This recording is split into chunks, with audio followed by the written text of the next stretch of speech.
Hello, ladies, and welcome to week 3 of the She Heals course. And this week, we are going to be talking about food freedom.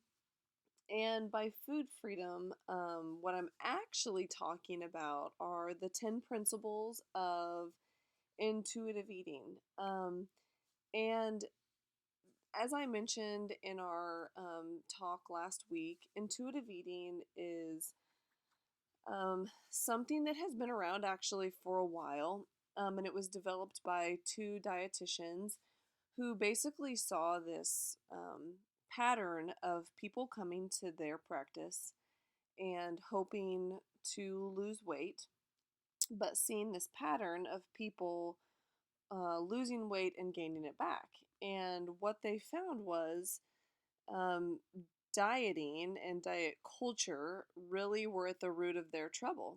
And so they developed this concept of intuitive eating to help people get away from the vicious cycle of dieting, which they found to be even more harmful than learning how to basically live comfortably in your own body and practice real principles of health, which are nourishing your body and moving and managing and taking care of your mental health. So those are the things that we are going to jump into here. And I have quite a few slides, so I'm going to try to keep it quick because I know you guys have other things to do.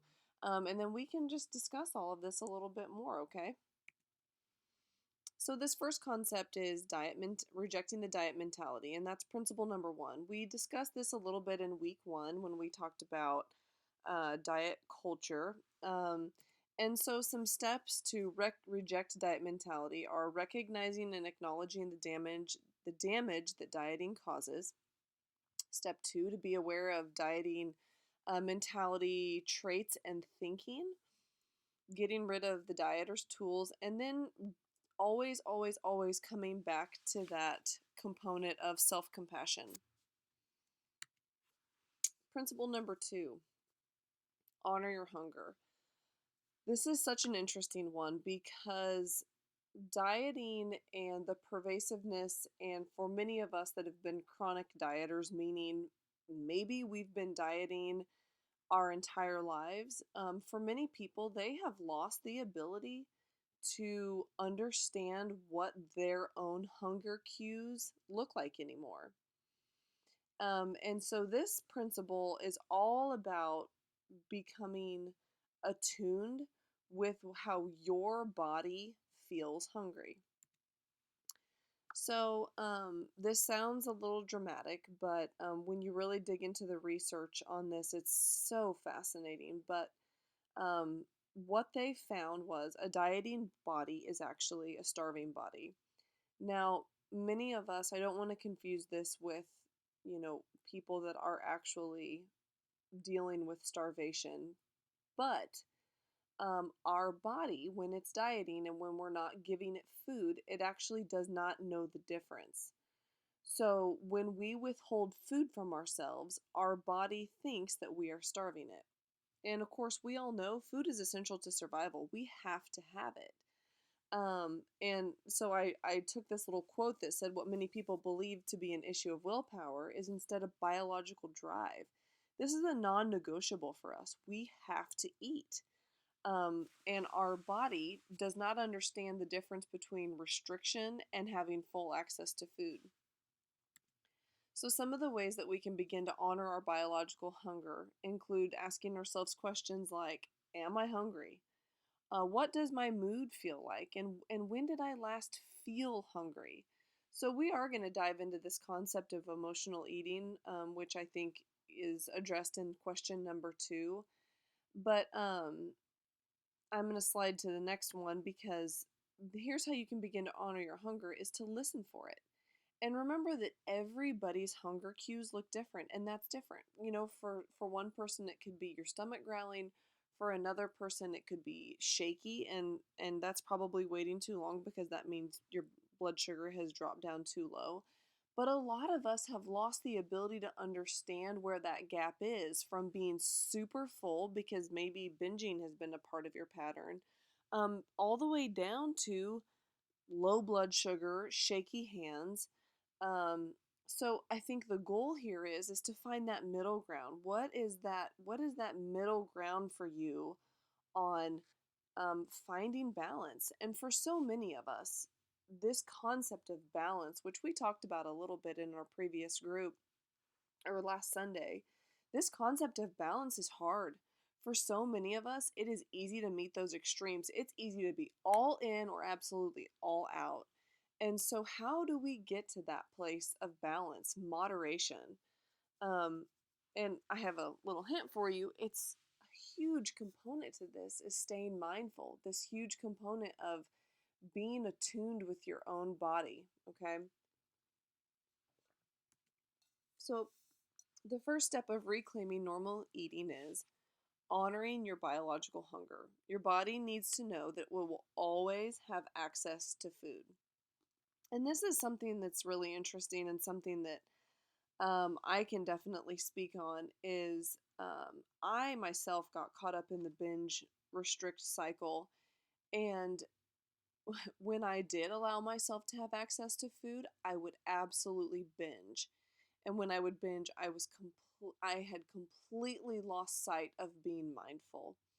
And so part of reclaiming that was always telling myself, for me it's always been sweets. And I don't believe in sugar addiction, and that's something that we can talk about if you guys want to, but I believe that sugar addiction is born out of this concept that we don't allow ourselves full permission to eat it.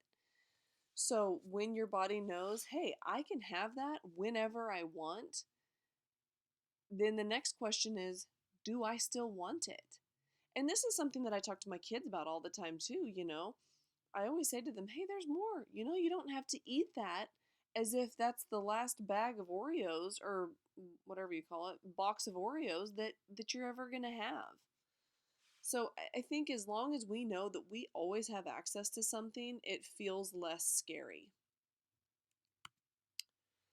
Next principle is making peace with food. I love this quote from the book, so I wanted to add it. But the moment you banish a food, it paradoxically builds up as a craving of its own that gets stronger with each diet and builds more momentum as the deprivation deepens. I don't know if you've been there, but I feel like I kind of just touched on that. Man, this is so, so, so true. It's like anything in life. The more you put it up on a pedestal, the more you make it this unattainable thing, the more this craving gets to want it in your life. So we have to learn to make peace with food, to know that, hey, it's always available, it's always there. I give myself permission to eat 100% of the time. And it's amazing how that craving slowly begins to dwindle away. Have you guys ever experienced this? This is something that I hope that we can talk about because, gosh, this has been a powerful factor in my own life. So, how do we make peace with food? Step one, pay attention to the foods that are appealing to you and make a list of them. Put a check by the foods that you actually do eat, and then circle the remaining foods that you've been restricting. And then take those foods that you just circled and give yourself 100% permission to eat at least one of them from your list. Go to the market, the store, whatever you call it, go to a restaurant, um, and give yourself full on permission to eat that food.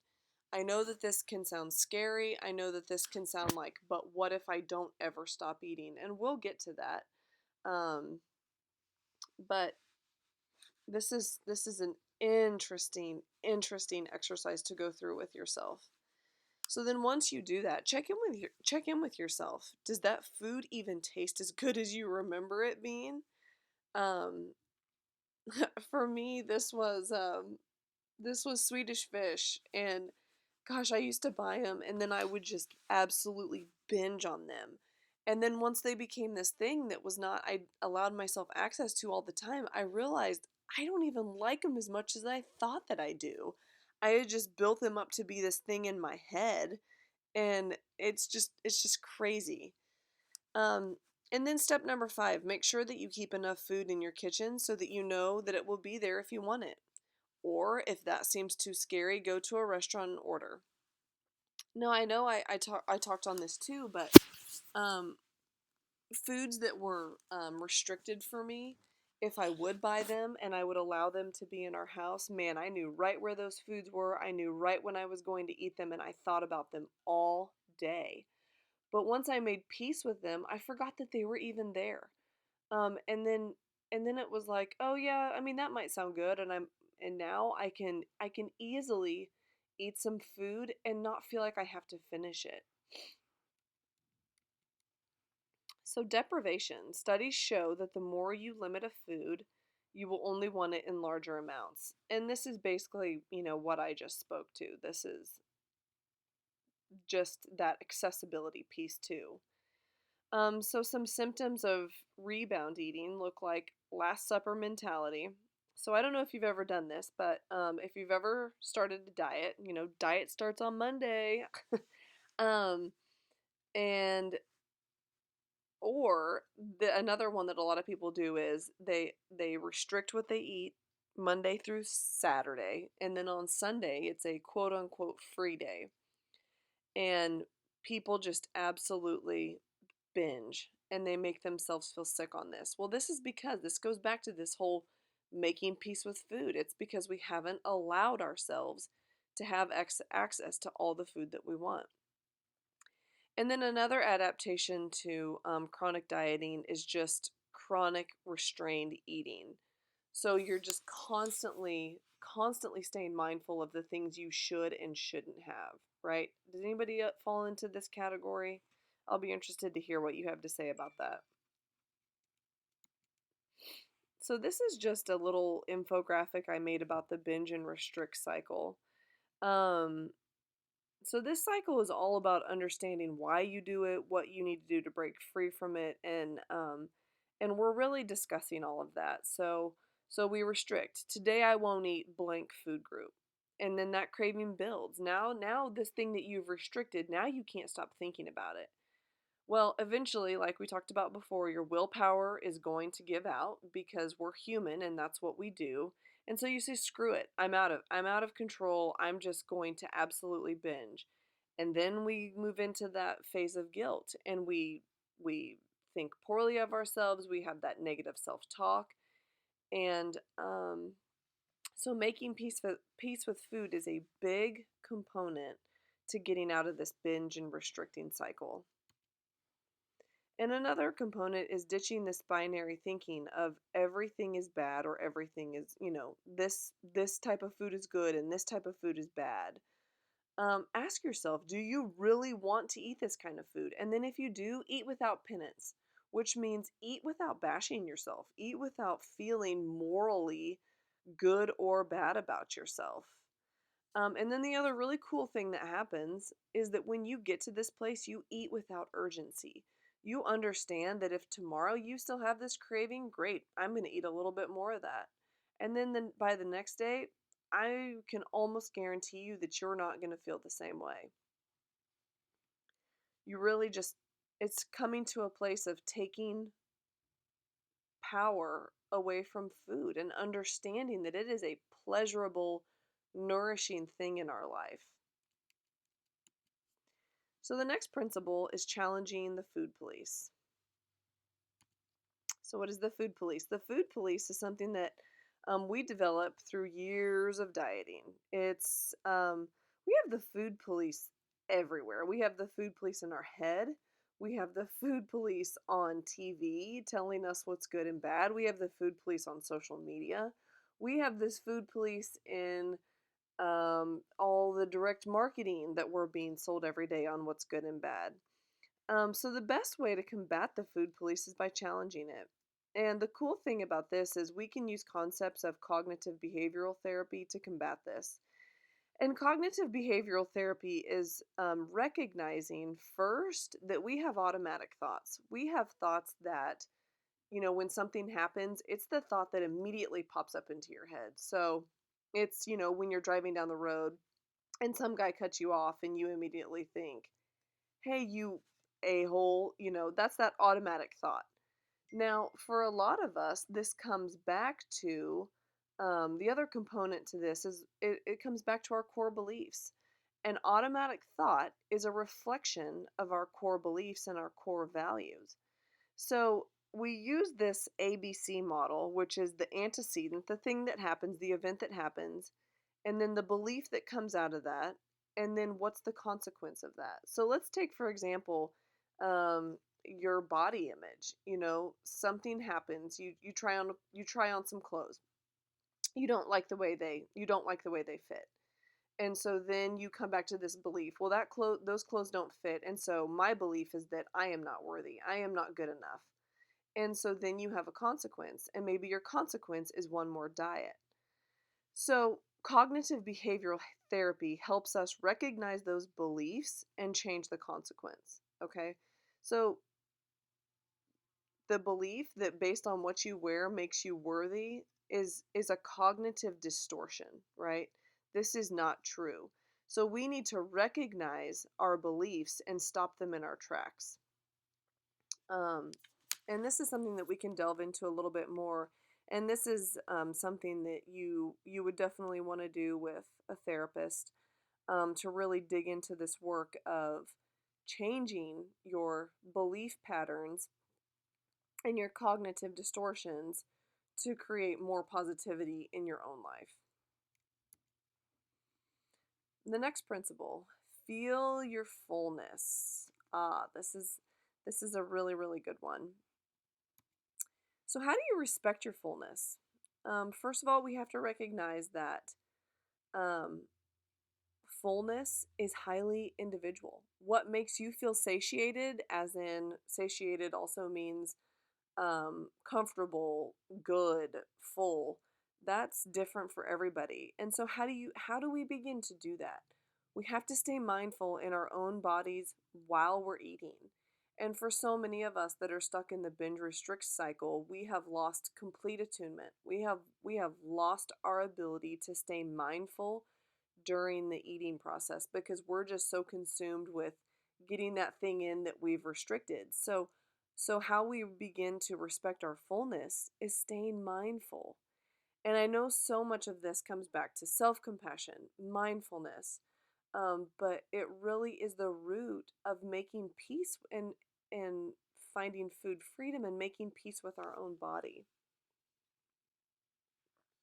So other components of respecting fullness. Don't forget to actually taste food and savor it. This should be an enjoyable experience. Um, we really have gotten away from this concept of allowing ourselves to remember that food is pleasure. Food is meant to make us feel good. So check in with yourself while you're eating. Are you still hungry? Do you even like what you're eating? Um, And another component of this is a lot of us grew up with this concept of the clean plate club. You eat all the food to show respect. You eat all the food because that's what your parents tell you to do. You eat all the food because maybe you guys are tight on money or your parents grew up tight on money and so you eat the food put in front of you. But that concept is not respecting our fullness. And I just did this with my daughter last night. I've been pretty bad about making dinners, and so last night I put a ton of effort into making a good meal. I'd never made it before, and halfway through she told me that she was full. And I'll be honest, at first it really irritated me. I was like, I know you're going to come back in an hour and say that you're hungry, so please take a few more bites. And she said, "Mom, but I'm so full." And this reminded me, and so I want her to honor her own fullness cues. I want her to recognize when she's hungry and when she's full, and I want to respect that. And so I just said to her, okay, you can be done. I'm glad that you're listening to your own body and you can be done. So not only do we want to recognize that in ourselves, but we also want to recognize that within, if you're raising kids, so help them learn to be intuitive eaters. And finally, remember to eat foods that. Oh, I messed that up. I'm sorry, but that's meant to say remember to eat foods that nourish you and will nourish you for a few hours. Oftentimes, sometimes when we've been restricting, we might eat things like rice cakes and crap like that that's not going to stick with us. So go back to those basic principles that we know, that protein.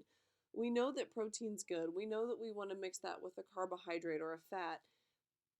Be mindful of the foods that you're putting into your body that give you the biggest bang for your buck. And then discover that satisfaction, or rather rediscover the satisfaction factor. For so many of us, at one point in our lives, we ate foods that were satisfying to us. Well, not most of us, we are all born intuitive eaters, guys. Watch a kid eat. Watch a 2 to 5 year old eat, and they are the prime example of an intuitive eater. They will push away half their plate, things that we think, I would never let that go to waste. But we say that because oftentimes they're foods that we don't allow ourselves to eat. So we watch them and think, holy cow, eat all of that, kid. That ice cream looks good. But you watch a kid and they will push it away. Um, they're a pretty fascinating case study on intuitive eating. So, as adults, how can we regain pleasure in eating? So, number one, ask yourself, what do you really want to eat? And that's a question for you. When was the last time you allowed yourself to really eat what you wanted? So consider what you really want. And then consider, are you allowing yourself unconditional permission to eat? And then consider the atmosphere. So many of us, because we are just a society that is just on the go constantly, we might sit at our desk and eat through lunch, and we're not mindful. It's not even an enjoyable room maybe that we're sitting in. And so those factors, they really do affect our experience of eating. Okay? So just stay mindful of that. So, number 2, discover the pleasure of the plate. Do you like what you're eating? Do you like the texture? Do you like the aroma, the appearance, the temperature?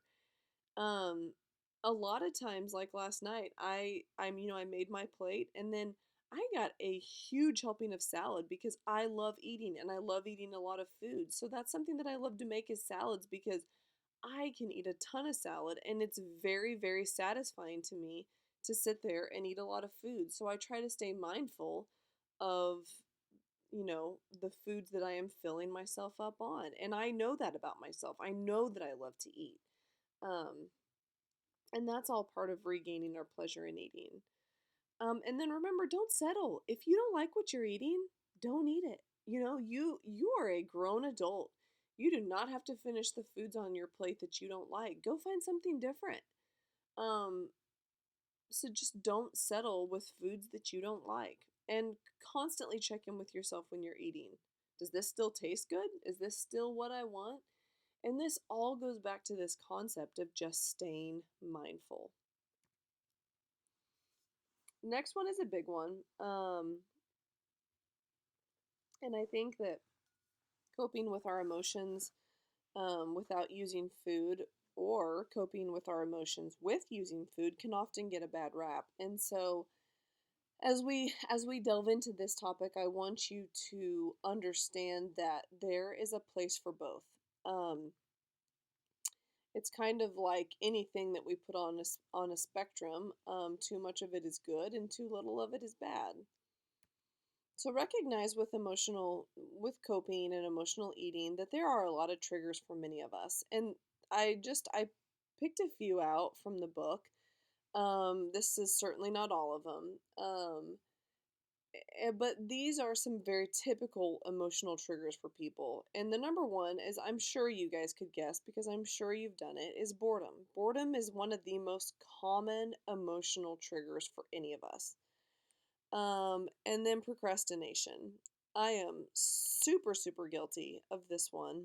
Um, because it always seems like, well, you know, I can procrastinate more. I need to eat. I need to nourish myself. But we do this as a way to just distract, right? And then bribery and reward. This is something that we see, if you're a parent, I'm sure you've done this. And so just stay mindful of this and then being connected. M- Food is a huge part of our culture. For good, for good. Think about birthdays, holidays. It is a connection point for so many of us, and this is not a bad thing, right? And then many of us use food to soothe ourselves. And so again, think about this spectrum of a little is okay, but a lot is probably you need to check in with yourself and think, maybe this has gotten to an unmanageable point and maybe I need some more help because for so many of us, it is so much easier to, eat ice cream or have some cookies or whatever than it is to deal with our emotions. And I get that. I really do get that. But I think it's all about recognizing the point of a little is okay and a lot probably means that you need a little bit of help. So ask yourself, am I physically hungry? And if you are, then eat. And if you're not, check in with these questions. What am I actually feeling? What is the emotion underlying my need to want to eat? And then consider what it is that you can do to address the actual emotions. So what is that unmet need that you are not receiving that is turning you towards food? And guys, this can get deep. This can get really heavy, and this is where you might need some extra help, okay? Um and then ask yourself, you know, or ask other people, would you please, give me a 30-minute break? That's what I need. I need a little bit of time by myself. I need, for all of us, that's going to look different. But don't be afraid to ask for what you need, okay? So, how can you meet your needs without food? Seek nurturance by yourself and through others. We all have that inner child that needs to be nurtured. And sometimes you can do that yourself, and sometimes you need that through the help of others. And then deal with your feelings. And oh, this is a big one. I follow a therapist on Instagram, and her little hand, not her little, that sounded super condescending, sorry. Her saying is feel, deal, heal. So you have to feel the emotion to be able to deal with it and then to be able to heal it. We all have big emotions and we have things that we have to contend with, but we first have to allow ourselves to feel them. We cannot, um, we cannot use these distractions to take away from the work of actually healing ourselves. And so then the next one, find a different distraction. This can be reading, this can be walking, this can be talking to a friend, this can be talking to a therapist. Whatever works for you, begin to find new ways to begin to distract yourself from using food as a coping mechanism. And then recognize that your relationship with food is going to ebb and flow throughout your life. And this is kind of what I was saying before. Oftentimes you can use these behaviors of binging or coping with food as a red flag to say, you know what? I recognize that I'm doing this and I'm going to approach this from a non-judgmental place. And now how do I deal with it? How do I deal with it so that I can begin to heal again? And then the eighth principle is tackling this concept of body respect. Um, and guys, this is probably going to be the hardest one for so many of us. Um, and what I would encourage you to do is go back to that shame story. Go back to that story of what was that first trigger for you that took you away from respecting your body? And how do we begin to deal with that so that we can heal from that, right? And this is an excellent jumping off point for so many of us on our way toward radical self love because for so many of us, acceptance seems like this. this absolutely terrifying place, because if I accept myself, doesn't that mean that I have given up? And that's absolutely not true, but that's something that so many people think, is that acceptance means that we've given up. But it doesn't. So let's jump back to this concept of body respect, because at the root of it, we know that respect simply means that you are dignifying your body enough to allow it to meet its basic needs, right? And so we can go back to Maslow's hierarchy and understand that our basic needs are being fed, having shelter. Um, and so are you giving those things to yourself? Are you feeding your body? Are you giving it the basic things that it needs to thrive? So how can we respect our body? Make it comfortable. Wear clothes that feel good to you. Do not force yourself into a pair of jeans that don't fit anymore. If they don't fit, give them away. And look, I know that is painful. I did this probably 4 years ago. I gave my mom probably 8 pairs of pants. And in my mind, I'm not going to lie to you, I gave them to her thinking, you know what, I'm going to give them to her because eventually I'll be back to X size and I can get those pants back from her, because those were expensive. And that felt real shitty to give that much money away and to know that I had to invest in more clothes because I couldn't maintain this size that I had gotten to through extreme measures. But it's just a trap that we set ourselves in. So so please allow yourself to feel comfortable in the clothes that you're wearing, okay? And drop the body critiquing tools. And this goes back to clothes. A lot of people have those pants, and maybe they don't have a scale, but they have those pants that are their measure to say, oh nope, you've gained weight, you need to keep things in check. Okay, so try your hardest to stay mindful of the tools you're using to keep your body in check, okay? And so this takes us right into number three. Stay mindful of body checking, not only yourself, but other people. Like, how often have you walked into a room and sized yourself up to another woman, or, gone out to dinner with your friend and sized up her outfit, sized up how she looks, and then you compare yourself to that. Um, or another component of this that we'll talk about in the sexuality portion of things is, so many of us are stuck in this body checking um, during sex or during intimate moments. We get so caught up in what does our body look like in the moment that we forget to be in the moment. And we'll talk about that a lot more, but hopefully this concept of respecting your body will help you stay mindful of remembering that no matter what your body looks like, you deserve pleasure. You deserve food pleasure. You deserve intimate pleasure. You deserve pleasure in moving your body in ways that feel good to you, okay? But body checking keeps us out of a place of allowing that pleasure in our lives. Number four, stop body bashing. I don't think I didn't even insert an example here, because holy cow, this is like something that women bond over. And oh, you guys, I used to do this all the time, but now when I hear women do it, it's like, ladies, come on. We have got to know our worth more than just sitting around and bashing our own bodies. This is not productive, it's not helpful.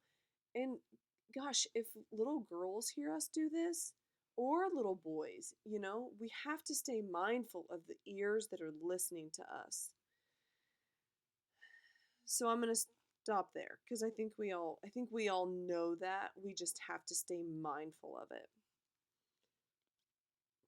And then number five, refrain from fat talk. And to be honest with you, I almost kept this one out, because there's a whole group of people that are, for a lack of a better term, reclaiming this term fat. And fat is, to them, it's not a negative. It is just what it is. Like, some people have more fat on their body than others. Um, I am probably not to that place myself. I'll be real honest with you. And I think part of that comes from living in a medium-sized body in this world. I don't feel like fat is necessarily my word to reclaim because I have not had that experience. And so I think that, and I think for so many of us still that that is a negative connotation. And so I think more than anything, even more than refraining from it, I would encourage you to explore what this word means for you. I would encourage you to explore what are the emotions that you feel when you hear people say this? What are the emotions that you feel when you say this? And I'll be real honest with you. I'm still working through this myself. Um, and so I'd be interested to know what your thoughts are about this. And then number 6, respect body diversity, including your own. Because guys, weight stigma, it is so real. It is real in our medical care system. It's real when you go get on a plane. It is real when, you read people's experience of going to a restaurant. Those people that live in a larger body and they go to a restaurant and they feel like what a thin person might get and be praised for, they would be ashamed for. So this is a real thing, and we're going to cover this in the next slide. We're going to talk about HAES, which is health at every size. I'll get there in a minute, and finally, be realistic. What extremes are you going to maintain your body shape and your size? And for so many of us, this is the hardest piece to come to terms with. But I think it all ultimately is, how do you want to live your life, right? So HAES is this concept that focuses on health rather than on how much a person weighs. And it's interesting because, we'll get to in the next slide, but HAES promotes improved health behaviors for everyone, regardless of their size. So, what are your behaviors rather than what do you look like? And this is this whole concept of, you can't judge me based on my size. You cannot judge my health. You cannot determine based on what I look like what my level of health is. And vice versa. I can't do that to you. This whole weight focused war on obesity, I should have put that in quotation marks, war on obesity. I hate that term, but has contributed further to food and body preoccupation, yo yo weight loss and regain, distraction from actual health goals, a reduced self esteem, eating disorders, and weight stigmatization and discrimination. That's diet culture, guys. That is what diet culture has done for so many of us.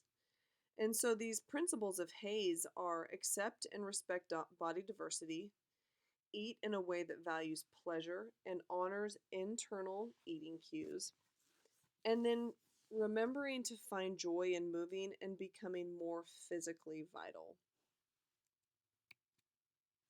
Wait, going back to that. Have you heard of HAES? Is this a new concept to you?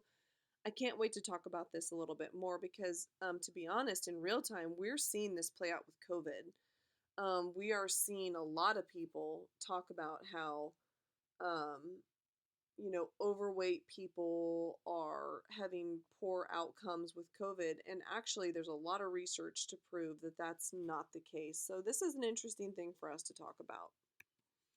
The ninth principle, exercise to feel the difference. And we're going to discuss that next week. So, I'm going to cruise through that. And finally, honoring your health with gentle nutrition.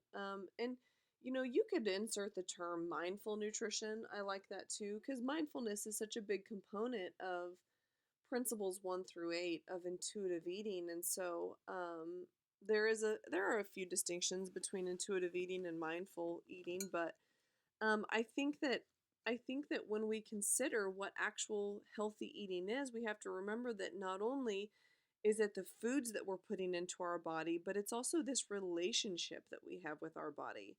So it's going back to those values. What are our health-based values? And then how do we match those with our inner attunement, so our mindfulness and our self-compassion? And how do we match those things up to find authentic health? Not just what we have been believed is health, which is X, Y, and Z body type, size, shape, but how do we find this place of authentic health?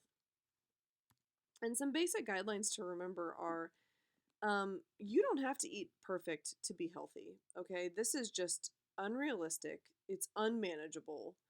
And I think we all need to be reminded of this from time to time. Focus on adding foods into your diet rather than taking away. You know, dieting is all about what are we taking away, but flip the script on this. How do we add foods in our life that help nourish us and sustain us and help us do the things that we want to do? And meal prepping. I'm not a big meal prepper, but to me, meal prepping means quite honestly keeping food in the house. And this has been a challenge for me as my kids have gone back to school, as I've gone to school, as I work, as I, am managing a household, as you're doing X, Y, and Z. Sometimes that means that we don't even have our basics met. Like, do we have food in our house? And so for me, that has been staying mindful of, do we have food in our house that is easy to grab for the kids and for myself? And so that means doing a little bit of meal prepping. And then keeping track of your mental health and the quality of sleep that you're getting. Guys, this is these are huge factors into our relationship with food, okay? And especially if you're a chronic dieter. When we're underslept, when our mental health is lacking, we fall back on these habits of finding something that we can regain control in. And a lot of times for us that's food. And so these factors matter. And then remember to stay flexible through all of this. This is a journey. This is going to ebb and flow for you. And so just remember that throughout this whole process, stay flexible, offer yourself grace, offer yourself self-compassion, and remember that it's worth it. Above all, I promise you that it's worth it. So, that's the end of my show. I said that because it says end of show on the next slide. But I can't wait to dig into these concepts with you and remember that this is so much in 1 week, and there might be one principle that sticks, not 1 week, but there might be one principle in here that sticks out more for you than another. There might be a concept that you know for yourself is something that you need to really hone in on. So I'll be interested to hear what that is for you.